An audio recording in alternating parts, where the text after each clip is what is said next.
দেখুন এই যে এনারা বারবার করে বলেন রাজনৈতিক ভাবে যে আমাদের দেশে হিন্দুদেরকে এক হতে হবে, কিন্তু এই প্রশ্ন তো আসবেই যে আপনি হিন্দুদেরকে ভোটের মানে ইভিএম মেশিনের সামনে এক হতে বলছেন, কিন্তু কুম্ভ মেলায় হিন্দুদেরকে এক হতে দিচ্ছেন না। সেখানে বড়লোক হিন্দুদের জন্য একটা ব্যবস্থা, গরিব হিন্দুদের জন্য পায়ের তলায় চাপে চেপে মরে যাওয়ার ব্যবস্থা। আমি সত্যি বলিনি এক সেকেন্ড। ছোটবেলায় একটা কথা শুনতাম যে চোর পালালে বুদ্ধি বাড়ে। ডবল ইঞ্জিন ফেল করছে নানান রাজ্যে, মণিপুর, উত্তরপ্রদেশ। শোন এক অদ্ভুত, সত্যি অদ্ভুত ভারতবর্ষ দেখছি নতুন। কোভিডের সময় দেখেছিলাম কর্ম করে ফেরা পরিযায়ী শ্রমিকরা পোকা মাকড়ের মতো মারা যাচ্ছে। কুম্ভে দেখলাম ধর্ম করে ফেরা ধর্মপ্রাণ মানুষেরা পোকা মাকড়ের মতো মারা যাচ্ছে। কোভিড থেকে কুম্ভ স্পষ্ট হয়ে গেল অব্যবস্থা, পরিকল্পনাহীন প্রশাসনের ধক্কা নিদারুণ ছবি। এ এক অদ্ভুত ভারতবর্ষ, একটা নতুন ভারত আমরা দেখছি। কোভিডের সময় আমরা দেখেছিলাম কর্ম করে ফেরা পরিযায়ী শ্রমিকরা পোকা মাকড়ের মতো মারা যাচ্ছে।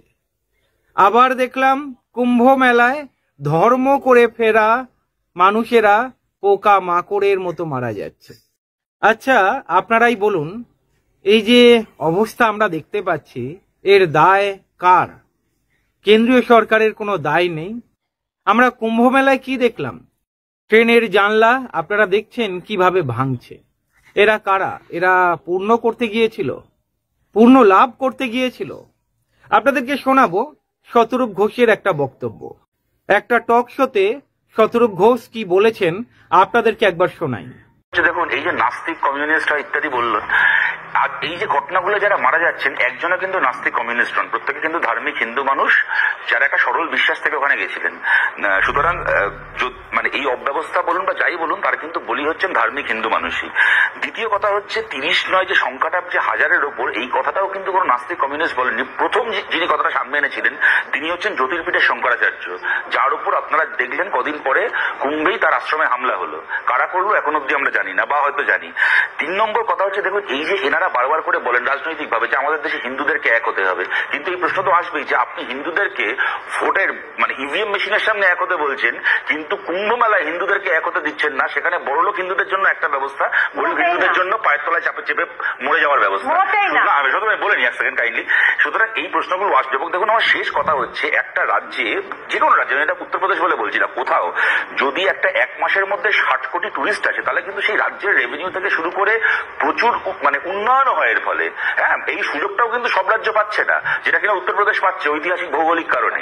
এবার আমি এই সুবিধাটা নেব, কিন্তু আমার দিক থেকে ব্যবস্থাপনাটা করবো না। এইটা যদি হয়, দেখুন আমি কয়েকটা কথা বলি। প্রথম কথা হচ্ছে রাজাদা, আমি 500, 600 না 5000 আমি জানি না, কিন্তু TV9-এরই একটি ক্লিপ অত্যন্ত ভাইরাল হয়েছে, TV9 হিন্দি চ্যানেলের গোটা দেশে, যেখানে দেখা যাচ্ছে TV9-এর একজন সাংবাদিক, আপনাদেরই এক সহকর্মী, তিনি আপনাদের হিন্দি চ্যানেলে রিপোর্টিং করেন, উত্তরপ্রদেশের একটি হাসপাতালের বাইরে গিয়ে, বিপিন চৌবে, তিনি হচ্ছে ওই যে বেওয়ারিশ লাশ, যেটাকে কিনা যোগী আদিত্যনাথ স্বীকার করছে না কুম্ভের মৃত্যু বলে, সংখ্যাটাকে গোনার চেষ্টা করছেন, নামগুলোকে পড়ার চেষ্টা করছেন। পুলিশ তাকে হিড়ির করে টানতে টানতে ওখান থেকে তুলে নিয়ে চলে যাচ্ছে, এবং যেতে সেই অবস্থায় তিনি চেঁচিয়ে চেঁচিয়ে বলছেন যে আমরা কি পাকিস্তানে আছি যে আমি এখানে সাংবাদিকতা করতে পারবো না, আমি এখানে রিপোর্টটা পড়তে পারবো না? আপনাদের সাংবাদিককে টানতে টানতে নিয়ে চলে যাচ্ছে। কারণটা কি আপনারা জানেন, আপনাদের মাধ্যমে গোটা দেশ জেনেছে। যাই হোক, আজকে যেটাকে নিয়ে আলোচনায় হচ্ছে আমি সেটাই আসি। দেখুন একটা ঘটনা কি, আপনি দেখবেন যে এই সরকারের পক্ষ থেকে বারবার করে একটা বলার চেষ্টা করা হয়েছে, হয়তো কথাটা পুরোটা ভুলও আমি বলবো না, যে ভারতবর্ষের মতো একটা অতি প্রাচীন সভ্যতা, যেখানে মন্দিরের ইতিহাস রয়েছে, যেখানে একটা মানে ধর্মচর্যার ইতিহাস রয়েছে, সেখানে এইটাও আজকের দিন একটা ইকোনমি হতে পারে, ট্যুরিজম হতে পারে, religious tourism, religion based economy, সেটা কিনা অযোধ্যায় মন্দির উদ্বোধনের সময় মোদী বলেছিলেন, so on and so forth. বহু ক্ষেত্রে কুম্ভের ক্ষেত্রেও বলা হয়েছিল। এখন মুশকিলটা হচ্ছে, আপনি দেখুন আমরা তো জন্ম থেকে শুনে এসেছি কুম্ভে স্নান, অমৃত কুম্ভের সন্ধানে সমরেশ বসু যে কোন কালে লিখেছিলেন, আমাদের সবার জন্মের বহু আগে, বা আমাদের এখানে গঙ্গাসাগরের স্নান যাত্রা হয়, এগুলো তো নতুন কিছু না। কিন্তু মুশকিলটা হচ্ছে কি, যে আপনি বিজ্ঞাপন করে নেতা মন্ত্রী থেকে শুরু করে কর্পোরেট থেকে শুরু করে সবাই বড় বড় রিল বানিয়ে ইনফ্লুয়েন্সারদেরকে দিয়ে বিজ্ঞাপন করিয়ে, সরকারি বিজ্ঞাপন করিয়ে, মিডিয়ায় বিজ্ঞাপন দিয়ে যে 144 বছর পরে এই তিথি এসছে, এই সবকিছু হচ্ছে বলে আপনি কোটি কোটি লোককে জড়ো করবেন, তাতেও কোনো অন্যায় নেই। এবার একটা রাজ্যে কোটি কোটি লোক জড়ো হওয়া মানে সেটা যেমন একটা বিরাট দায়িত্ব এসে পড়া, তেমন আবার এটাও তো ঘটনা যে রাজ্যের প্রচুর রেভিনিউ উপার্জন হচ্ছে, তার একটা বিরাট ট্যুরিজম ডেভেলপ মানে বাস্ট হচ্ছে একটা। সুতরাং অনেক সুবিধাও আছে, যে সুবিধা কিনা উত্তরপ্রদেশ পাচ্ছে, যেটা কিনা ভারতের আর 5টা রাজ্য পাচ্ছে না, ঐতিহাসিক ভৌগোলিক কারণেই পাচ্ছে না। এইবার আমি এত কিছু করে এত লোককে জড়ো করব, কিন্তু আমার পরিষেবাটা দেওয়ার বেলা যদি আমার সেই মাপে পরিষেবা দেওয়ার আমার ক্ষমতা না থাকে, তাহলে এই ঘটনাগুলো ঘটবে। এবং তারপরে টু মেক থিংস ওয়ার্স আমি মৃতের সংখ্যা নিয়ে ছলচাতুরি করবো, লুকোবো। এবার আমি একটা কথা বলি, এখানে অভ্র যে কথাটা বললো, আমি ওর কথাটাকে স্বাগত জানাচ্ছি। এটা গতকাল ঘোষণাও করা হয়েছে রেল মন্ত্রকের পক্ষ থেকে যে একটা হাই পাওয়ার কমিটি ঘটনা তদন্ত করবে। আমি আপনাকে মনে করি রাজাদা, করমণ্ডল এক্সপ্রেসে যে দুর্ঘটনা ঘটলো আজ থেকে 1.5 বছর আগে, একই ঘটনা আমরা শুনেছিলাম, হাই পাওয়ার কমিটি তখন গঠিত হয়েছিল। তার রিপোর্টে কটা লোক শাস্তি পেল, কি হলো আমরা কেউ জানি। আমি একটা উদাহরণ দিই, কয়েক মাস আগে রাঙামাটিতে, আমাদের রাজ্যে রাঙাপানিতে যে 2টো ট্রেনের সংঘর্ষ হলো, একটা ট্রেনের ওপর উঠে গেল, আবার কিছু মানুষের প্রাণ গেল, তখনও কমিটি তৈরি হয়েছিল, কোনো রিপোর্ট পাওয়া গেছে? এইগুলো কিন্তু আমি বিজেপিকে বলে বলছি না, এটা আমাদের দেশে আমাদের দেখে দেখে অভ্যেস হয়ে গেছে যে এরা, ভাই 10 সেকেন্ড প্লিজ দাও, যে এরকম ঘটনা ঘটার পরে প্রথমেই সরকার বলে দেবে যে আমরা কমিটি বানাচ্ছি, তদন্ত করবো, তারপরে সেগুলো ফাইল চাপা পড়ে যাবে, আমরা জানতে পারবো না। একটার পর একটা এরকম ঘটনা কিন্তু কুম্ভকে কেন্দ্র করে 3টে মেজর প্রাণহানির ঘটনা ঘটলো। এক ওই স্ট্যাম্পিড, তারপর একটা বেলুন বাস্ট করে বেশ কিছু মানুষের পুড়ে যাওয়া, তারপরে দিল্লির এই ঘটনা। এর জন্য দায়টা কেনে। আপনারা শুনলেন শতরূপ ঘোষের বক্তব্য।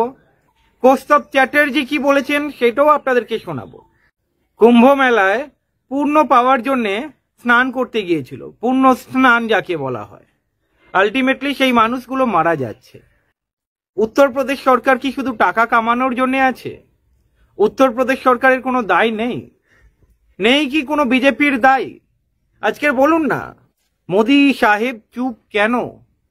কুম্ভ মেলাটা অ্যাকচুয়ালি বিজনেসের একটা ক্ষেত্র, এটা তো মাত্র দেখানোর জন্য। না হলে বলুন না, এইভাবে মানুষ মারা যায়?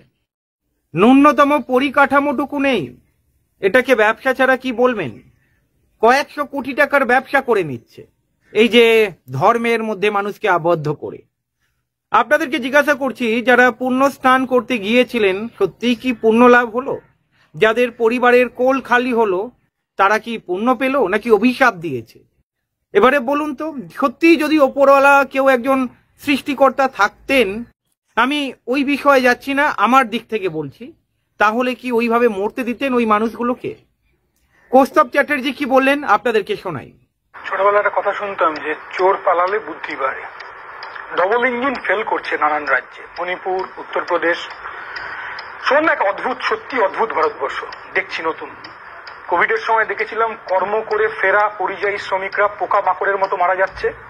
কুম্ভে দেখলাম ধর্ম করে ফেরা ধর্মপ্রাণ মানুষেরা পোকা মাকড়ের মতো মারা যাচ্ছে। কোভিড থেকে কুম্ভ স্পষ্ট হয়ে গেল অব্যবস্থা, পরিকল্পনাহীন প্রশাসনের ধক্কা নিদারুণ ছবি, যন্ত্রণার ছবি। আমাদের দেশের রেলমন্ত্রী কি করছেন তো ফেসবুকে ব্যস্ত আছে, ফেস দা রেলে ব্যস্ত নেই। আমরা জানি সেসব। এটাই ফ্যাসিবাদ, এটাই খানিকটা ফ্যাসিবাদী প্রবণতা। ওয়ার্ল্ড ক্লাস ক্রাউড ম্যানেজমেন্ট, এটা বিজ্ঞাপন বেরিয়েছিল, কলকাতার কাগজেও বিজ্ঞাপন বেরিয়েছিল, কুম্ভে আসুন ওয়ার্ল্ড ক্লাস ক্রাউড ম্যানেজমেন্ট। কি হলো? Worst class crowd management. মানুষ মারা যাচ্ছে, ডেথ সার্টিফিকেট ছাড়া, পোস্টমর্টেম ছাড়া বডি পাঠিয়ে দিচ্ছে। তুমি কোনোদিন দেখেছো এটা হতে পারে? কোনোদিন ডেথ সার্টিফিকেট ছাড়া, পোস্টমর্টেম ছাড়া বডি খালাস করে দেওয়া হচ্ছে? আমরা ভাবতে পারি না কোনোদিন। রচনা ব্যানার্জি ওখানে গিয়ে ধোয়া দেখেছেন, বিজেপি চশমা পরে তৃণমূলের সাংসদ ডুব দিয়েছেন। তো এখন বিজেপি ব্যস্ত, ওখানে তৃণমূলের কতজন গেছেন? আরে কুম্ভ মেলায় তৃণমূল বিজেপি ব্যাপার না, ধর্মপ্রাণ মানুষ, ধর্ম করতে বহু গরিব মানুষ আছেন। রাজনীতি বোঝেন না, বিজেপি বোঝেন না, তৃণমূল বোঝেন না, ধর্ম বোঝেন। কলকাতায়, পশ্চিমবাংলায় বিধানসভায় দাঁড়িয়ে সরস্বতী পুজো বন্ধ হয়ে গেলে চিৎকার করছেন, আর কুম্ভ হয়েছে হিন্দু মানুষগুলো প্রাণ যাচ্ছে তাদের নিয়ে কথা বলতে পারছেন না। এর থেকে লজ্জা কিছু হতে পারে না।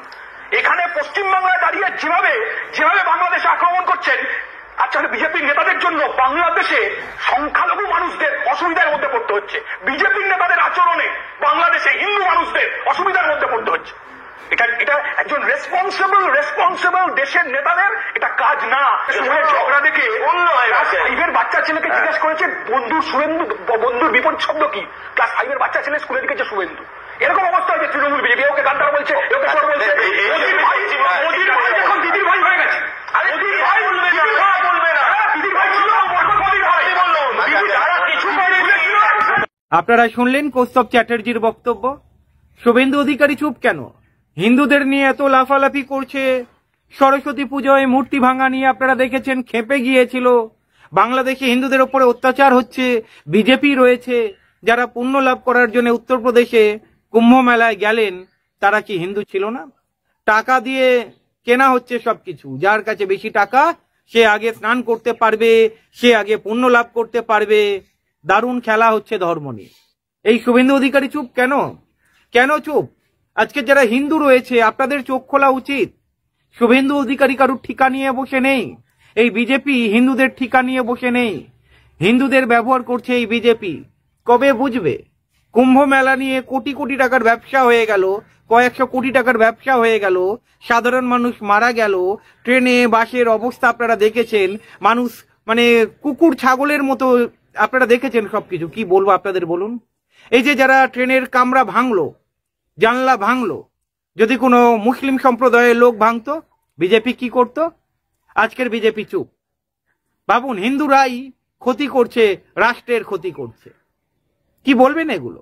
এরা কি পুণ্য লাভ করতে গিয়েছিল? একজন মানুষ আর একজন মানুষকে পায়ে পিষ্ট করে মেরে দিচ্ছে। এখানে ভগবান কোথায়? এখানে সত্যিই কি তাদের পুণ্য লাভ হচ্ছে? এই প্রশ্ন আপনাদেরকে রাখলাম। মোদি সাহেব চুপ কেন? এই উত্তর কে দেবে বলুন তো? আজকের বিজেপি চুপ কেন এই নিয়ে? কে দেবে বলুন তো? ব্যবসা করে বেরিয়ে যাচ্ছে হিন্দুদের নিয়ে, আর হিন্দুরা আর কিছু বললাম না, আপনারা সবকিছুই জানেন। ভালো থাকবেন।